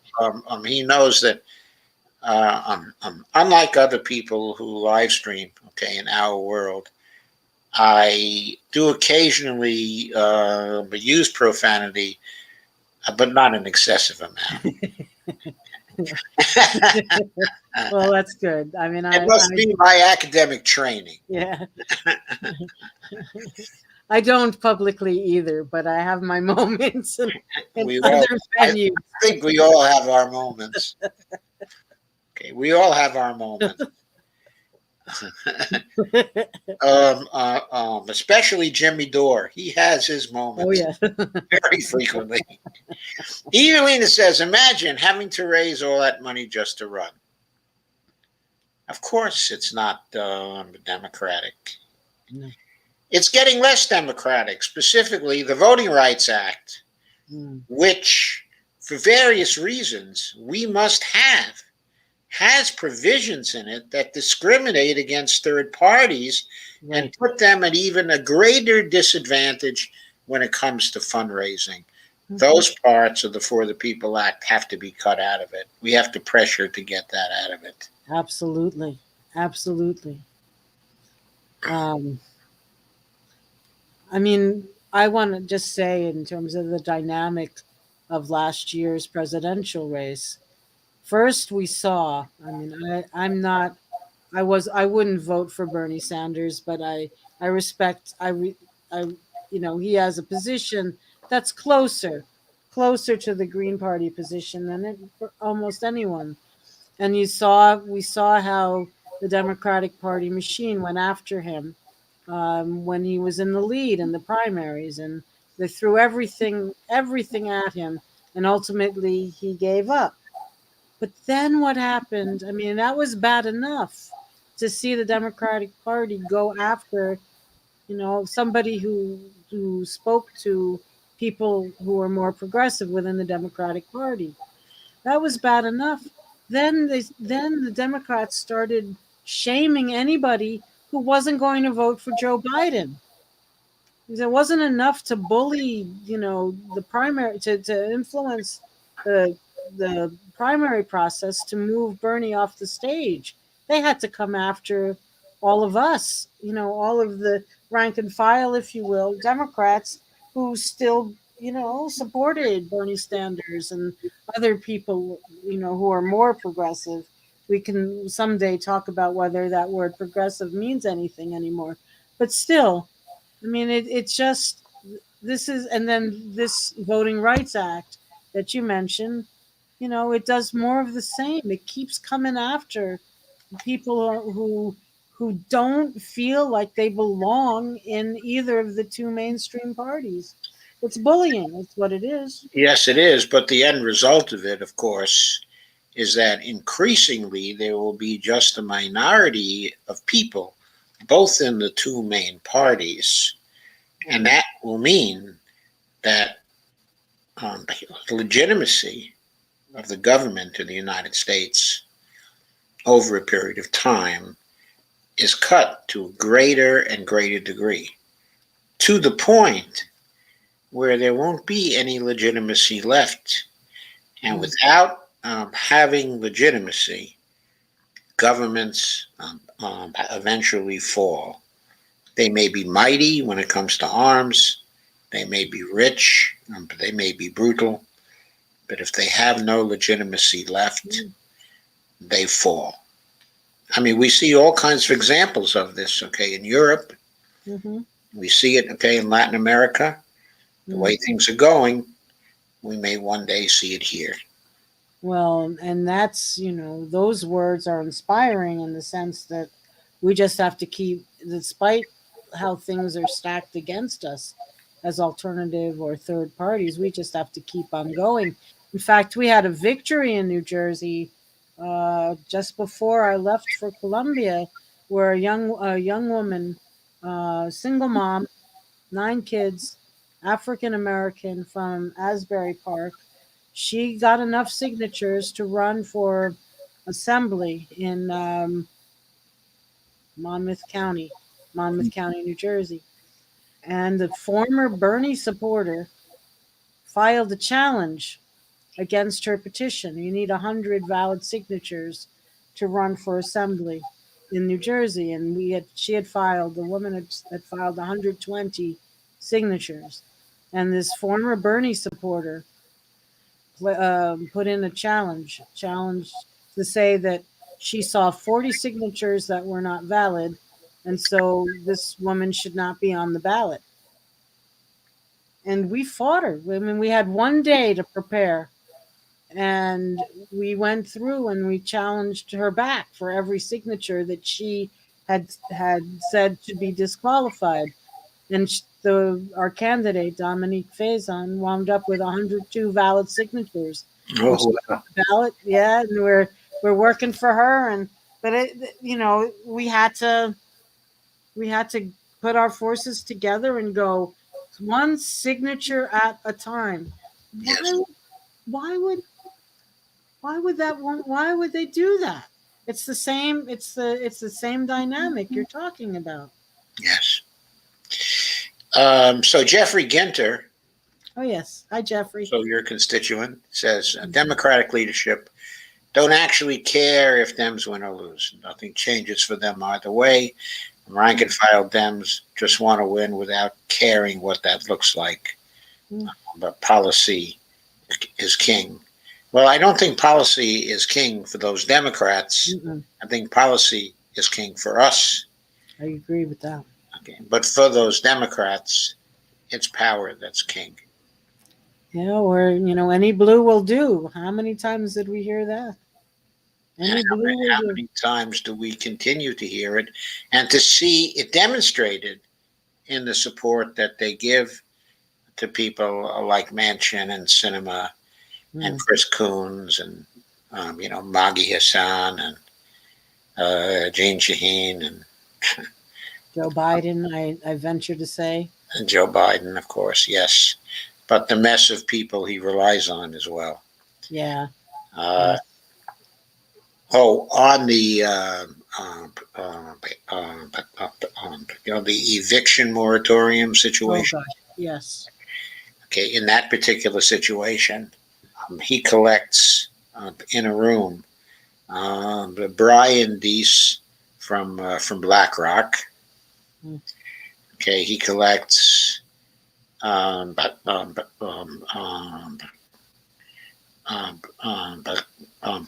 he collects also Ron Klain, who's his chief of staff, and there were two other people there, but two other people there came from the corporate world. Okay, so he had really basically four people from the corporate world inside of the room. Okay, and he asks them whether he can continue the moratorium, and so his legal counsel says, "No, there's no way to continue the moratorium." So he lets the moratorium expire. Okay, and then we know the performative actions of the Cori Bush, and the squad. Okay, and so Nancy Pelosi starts to pressure Biden to do something about it because she feels the pressure, from the left. She knows it looks extremely bad because she personally would profit, from the end of the moratorium, and those stories were going into the press. So Biden says to Ron Klain, who is his fixer, "Oh, we got to do something about it. Please, let's do something about this. Let's do something." So Klain says, "Okay, we'll call Larry Tribe at Harvard and see if he can help us." And what do you know? Overnight, Larry Tribe comes forth with a solution, which seems to be perhaps a tenable one. A very simple solution to target have the moratorium, but target it to particular sections of the country, because the Supreme Court didn't say anything about not actually targeting. In other words, what they talked about was a generalized moratorium. Mm-hmm. So Tribe basically figured out a legal loophole, gave it to Biden, and so Biden pulled the legal loophole out of the hat and got his 60 days. Of course, now he's praying the Supreme Court, it's not going to come back into session during those 60 days because it's not supposed to come back until October 3rd. Okay. So he figures, well, by 60 days, it'll be all over. Maybe we can get the $46 billion out, by that time, so the landlords can all be paid up. So we're not going to have an eviction crisis. So that's what Biden hopes is going to happen. So my question is, when he was confronted with the eviction crisis in the first place, yes, why didn't he ask Ron Klein then? Ron Klain, say to Ron, this is impossible. This will make us look really, really bad. Why? Can you do anything about this? Can you call any about this? Why did he wait, until the protests, until everything became difficult? Why does he act that way? Why didn't he talk to Ron Klain from the start and said, fix this for me, Ron? It's not would have done exactly the same thing. He would have called Larry Tribe. Yeah. It's not like this was a surprise end to the eviction moratorium. Right. It's not like a surprise. I have some news for Biden also. Right now, we're in the middle of a debt ceiling crisis. We haven't been talking about it yet because the Treasury Department is taking some extraordinary measures to stop the debt ceiling crisis from biting. But it actually started on July 31st. Maybe Biden should ask Ron to call up the Larry Tribe again and ask him what he can do about the debt ceiling crisis if the Republicans refuse to cooperate. Maybe that would be a good idea for Biden. Because I think I know exactly what Larry Tribe would say to Ron Klain. And that is? And that is mint $100 trillion platinum coin, Joe Biden. Do that. If you do that, there will shortly be $100 trillion in the Treasury spending account. Now, the Treasury won't be able to spend the $100 trillion because Congress won't have appropriated that. But what the Treasury can do is to pay off all debts that fall due for the foreseeable future, all federal debt and all interest that falls due for the foreseeable future. So the Treasury Department won't have to issue any more debt instruments, so there won't be any debt ceiling crisis. It's a very neat solution for not having a debt ceiling crisis. It also removes any excuse for deficit hawkism or terrorism at this time because there's $100 trillion sitting in the Treasury spending account. Far more than the size of the national debt, which after all is only approaching 30 trillion, at this point. So if Biden asks Ron Klain to call Tribe, Tribe will say something like that. He might not say 100 trillion, but he'll tell him that he can mint $1 trillion coins to solve the crisis. He will tell him that. Because I know Tribe knows that because he was writing articles about it in 2013. So there's Sandy with some. Yeah, I'm going to have to. I'm fading here. It's almost 11, so let's see what we can handle in the next 3 minutes. Okay, so Madelyn, let us stop this for now. Okay, I want to thank you for coming. My pleasure. and for a very wonderful conversation Yes. before this period. And we will get back together on Tuesday Yes. at Definitely. 9 to talk more about your campaign. Sounds like a plan. Sounds good to me. Okay. So Thank you thank so you much. very much again for coming. It's my pleasure, and thank you to all of the people who are listening and asking questions.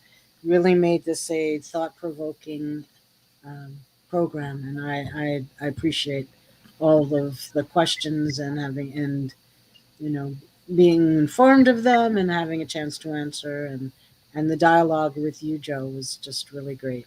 Oh, thank you. Would you like to leave any contact information? Okay. Well, I'll repeat it. It's Hoffman, Hoffman4govnj.com is the website. So that's all lowercase and it's all letters. Hoffman4govnj.com. Hoffman4govnj.com. That's the website. And if people want more information, Facebook page or Twitter or Instagram, just email me at Hoffman for Governor 2021.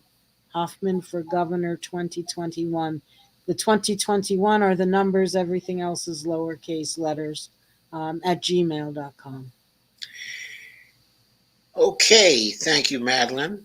Thank you, Joe. And good night. I think I'll sleep well tonight. Thank you. Okay. Okay. Okay. Good night. See you on Tuesday. Yeah. Well, I'll actually see you tomorrow because she's going to be at our meeting tomorrow. So I'll probably see you tomorrow. Okay, folks. So I'm going to pick up on some other questions here. I'm not going to go through all the questions tonight because it is late, but I'm going to pick up some of the very piercing questions that have come later.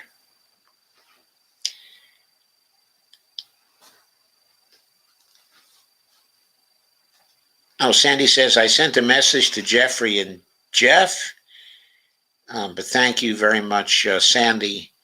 I will make sure that they get some messages from me for Tuesday night show also. I will make sure to tell them that they should be here for Tuesday night's show. Okay, because I think Madelyn is an important candidate. Certainly important from the standpoint of growing the Green Party.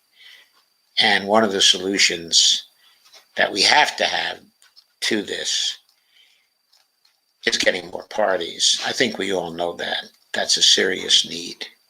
And we got to do something about it. So Jim Locke says, I'm a Ventura boy, but I think that's Ventura, California. Yes. And Lana says, yes, Jim, not people who don't get it. We're so happy to have Biden instead of Trump. Their cognitive dissonance is astounding. Evelyn says, without a doubt. Evelyn says, Colombia is such a sad place. And Jim Locke says, okay, another Ventura. Obviously, my Buena Ventura 93003 is next to the Port Hueneme Navy base. And Jim Locke says, Lana, you just described my MSNBC infected parents. But boomer much is my reply to their nonsense. Well, I'm not offended by that, Jim, because I was born in 1939. Therefore, I'm not a boomer. I'm close, though, only 3 years away or something like that. So Lana says, oh my God, boomers, yes, and belong to the change from boomer to Gen X. So Lana says, I belong. Kay says, nobody cares about the poor. Jim says, I'm almost the oldest Gen X you'll find. I'm so old I remember when my generation was called baby doomers. That name dropped as soon as the MAGAs wanted us to spend. Most programs that supposedly help the poor in this country are designed to be a poverty trap. I think that's quite true, Kay. Carmen says, and fishing is easily jeopardized when you have global warming climate emergencies like red tide. So what would the people who rely on fishing do then? I don't know, but that is going to be an increasingly serious problem for people who rely on fishing. Sandy says, I was born at the end of 1960. I don't consider myself a part of either group. Sandy says, they stay because they don't matter to their government. Carmen says, hemp is a green supply chain link. Yes, I think it is. Evelina says, the unimaginably corrupt Uribe and Duke administrations have virtually decimated the culture there, replacing it with a narco culture. So what can new generations expect? I hesitate to even say what they can expect. Evelina says, they can't survive on what they make. That is why they turn to growing coca. Evelina says, the avocado exported is not organic. If it uses glyphosate, it certainly is not organic. Kay says, Roundup needs to be illegal. It poisons people. I thought the company just had to stop shipments of Roundup. I saw a news item the other day about that. Carmen says, avocados are bad for the kidneys. I avoid them. I eat a lot of celery. See, I'm sprouting a fluffy bunny tail as we speak. Sandra D says, Roundup causes blood cancers. Yes. Cake says, so is water poison in too many places in this country? Shake my head, has killed my skin from showers. Sandra D says, it mutates the blood. Kay says, I have an appointment with a doctor soon that I should be able to trust. Going to have him do some tests. He's older than me and is not a farmer pusher. He might even remember my old doctor that was the last one I could trust. Evelina says, Canada is very bad indeed, acting in bad faith, especially in Latin America, ever since Chrystia Freeland, foreign minister in the Trudeau government. The woman is evil. Does Madelyn know anything about her? I don't know whether Madelyn knows anything about her. I didn't get to that question, okay, but you can ask her next time. However, I know something about her. She used to be a correspondent, I believe, for MSNBC or CNN here. And for a number of years, she worked as a correspondent. At that time, she was considered to be, I won't say lefty, but about as lefty as the mainstream ever gets. At about that time.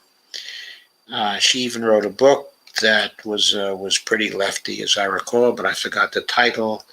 I think, though, it had to do with the oligarchy, and globalization, as I recall. Carmen Muniz says, is Colombia a democracy, communist, or what? Sorry for my ignorance. But Colombia is a neo-fascist country, in my estimation. It's a highly militarized government. They assassinate, their opposition. After years and years and years of civil war with what was essentially a guerrilla resistance, they made a peace treaty with the guerrillas. And very shortly after they did, they started assassinating the guerrilla leaders and continued on assassinating. And I don't think the assassinations have ever completely stopped. They're strongly supported by the United States, strongly supported by the CIA. There's a lot of CIA activity there, a lot of CIA money. They are pawns of the United States, at this time. They're ripe for a revolution. Uh,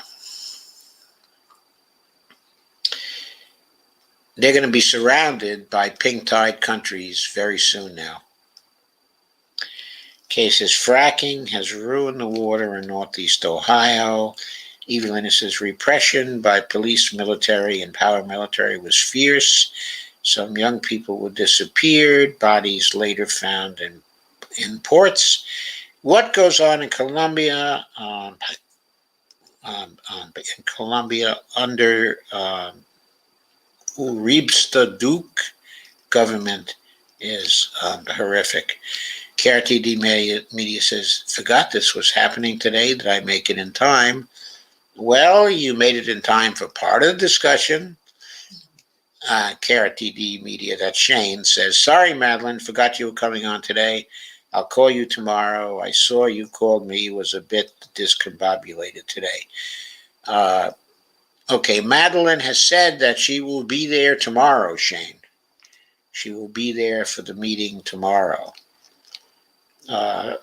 Also, Jeff has said he will be there for the meeting tomorrow. And Melissa Green says, I am now an MMT expert. I took classes for 2 weeks. Melissa Green, it takes much longer than 2 weeks to become an MMT expert. You must, oh, there she is again. She's a troll. You must give credit to Jim Jordan, my professor. I won't read out her comments. They're a waste of time. Jim Locke says third parties, even if they don't win, are an important tool to steer the conversation. They are if they can get any media so that they have any chance at all of steering the conversation. Shane says, now here's the question. Israelis say they have a right to defend themselves. What about Iron Dome? Do they so quickly forget about that? Well, I don't know whether they so quickly defend about that. They have a right to defend themselves. They don't have a right to deny human rights to the Palestinians, not the Palestinians among them who live in Israel, and not the Palestinians in the occupied territory. That is not Israeli defense. That is oppression.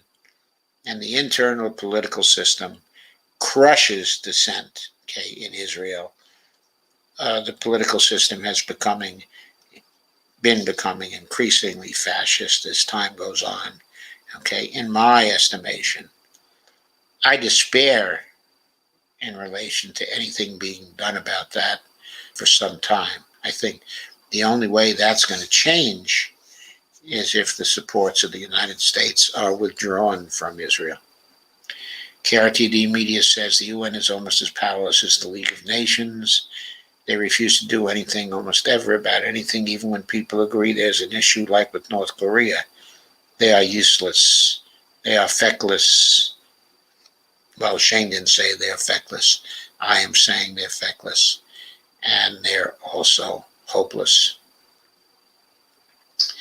Kay says Ashland oil refinery has ruined the air in my area, the Canton area too. I still smell it when the wind is coming from that area. And KRTD media says Lisa Savage made it into the debates and they changed the rules in the middle of the election. Take her out of the last few debates, lest they did. Shane. Ghostlet says, how's she going to pay for it? But laugh out loud. Pay for what, Steve? KRTD media says the Democratic Party did more than that. They also kept Gravel off the debate stage after he got the qualifications and said they only had 20 podiums and not 21. Yeah, that was really fixed. Jim Knox says KRTD media Democratic Party is an oxymoron. And KRTD, Shane again, says absolutely. Shane says there are two sides to the Bernie supporters. They're the ones who still support him and don't question him. Think that you have to go Democratic, but no matter what. And then there are the other half. The ones who respect him for his accomplishments and extremely disappointed if him is late and are fine with third parties. Jim Luck says at KRTD Media, we don't know how true the Not Me Us mantra was. 100% done with Bernie McTweet. I think the Not Me Us mantra is a very important mantra, and we need to pick it up, and we need to keep it going, and we need to make clear that it has nothing to do with Bernie. It's about us. It's a great slogan. It stands for solidarity. It stands for collective action. That is what we need. Kay says Biden is a mess. And Ghostar says KRTD knows shit libs. And Kay says, yes, thank you, Madelyn. Dolores says, thank you for a great discussion. Jim Locke says, thank you, Madelyn. Sandy says, Hoffman. Evelyn says, thanks for stopping in, Madelyn. Sandy says, absolutely. Jim Locke says, thank you, Joe. So remember, I am bringing Madelyn back on Tuesday, specifically to talk more about her campaign. Then we'll go through her policy positions. And I'm sure she'll have a lot to say about those, when it comes to New Jersey politics. So let's do everything we can to get our New Jersey contingent there for Tuesday. Okay. Thank you for coming, everybody. Thank you for staying. There's still 10 of you here, so that is certainly good. I've been through all the comments now, so at least most of the comments. So I'm going to say good night. We're working behind the scenes to explore the practicality of trying to develop the means to do general strikes. And hopefully there'll be a number of meetings going on. So we had our first meeting on Friday about that. And we will be having a meeting tomorrow, and we're going forward with those meetings as well, taking the temperature of people to see how many people in the movement are interested. Dolores Pierce says, thank you for a great discussion and show tonight. Thank you for coming, Dolores, as always, and thank you for your contributions, which are always very heavy to our streams. Carmen says, thank you for having us. Another superb show, Joe. Lana says, good night. Kay says, thank you all for great discussion. Okay, and I love you all. And we love you too, Kay. We really do. So good night, everybody. I'll see you soon. Sandy says, I love you too, Kay.